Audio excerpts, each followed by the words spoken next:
Welcome back, beautiful people, to another unboxing here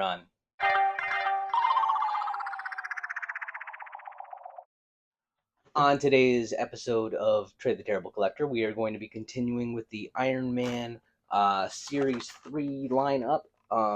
Last episode, we unboxed Titanium Man and Arctic Armor. This time, we're going to do a new villain. It's going to be Dread Knight.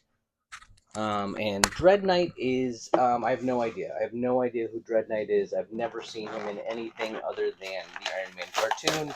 He kind of looks like the Grim Reaper.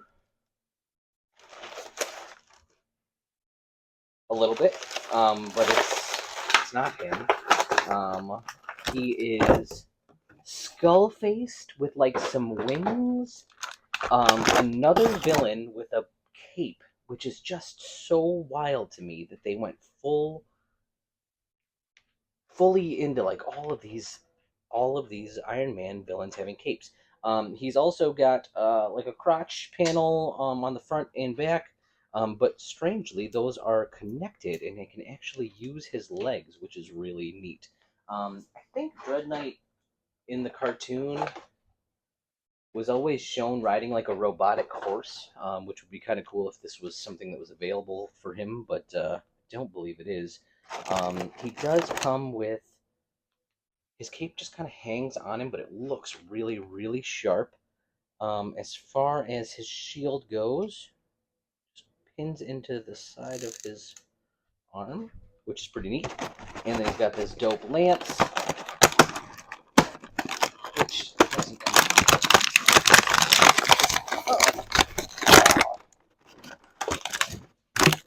Come on, you son of a gun.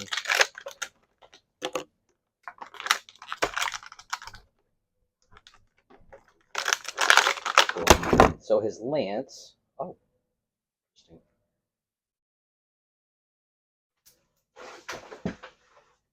What do we do with that? Huh? How are we going to make that work?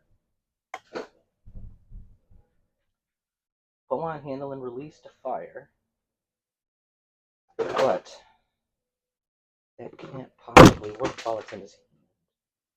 Because the hand is what you... Well, there's no way that'll work, ever. Because the launchy thing is in his hand. And then I can take it out and I can launch like this. But there's no way to put it back in his hand at that point. So, I guess as far as he looks, let's just talk about that. Skull head, red eyes, dope. As far as the costume, like the overall design, it's kind of like whatever Whiplash, whatever his name was, where like it just seems like a bunch of chaotic ideas coming together. Like he's got pirate boots on, like those big clunky boots. He looks kind of like Skeletor, like the purple and blue, and like even the tunic kind of looks like a Skeletor tunic. He's a great toy. Like all the plastic pins look really nice. The flexibility in all of his hands, the joints, the paint, everything is cool. Why would you make him look like this?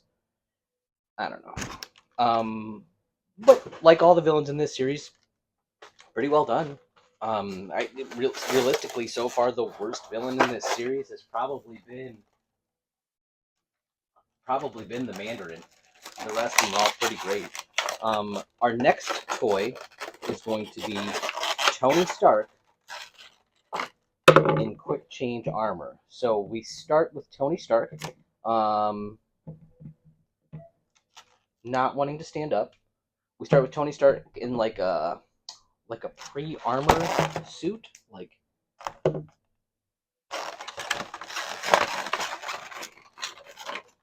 then he comes with a helmet, front of a helmet, anyways. Some boots, and then a suitcase, and I guess that's it. So the helmet would sit in the suitcase like this, and he can carry it with his hand that doesn't close. I think this is a really good concept, but I feel like we're missing the ball somewhere. Interestingly, on his suit, there's a little Superman symbol. We get this open, and then we have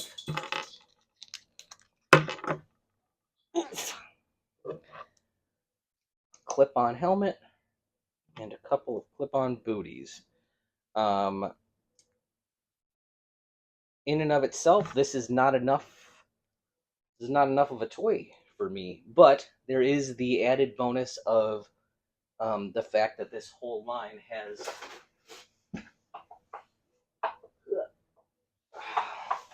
easily swappable armor, so you can put on any armor from any Iron Man and make this a more complete look.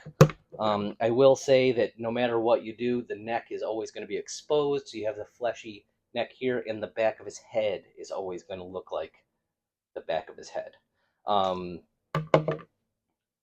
I mean, it's a pretty cool way to start to set this up.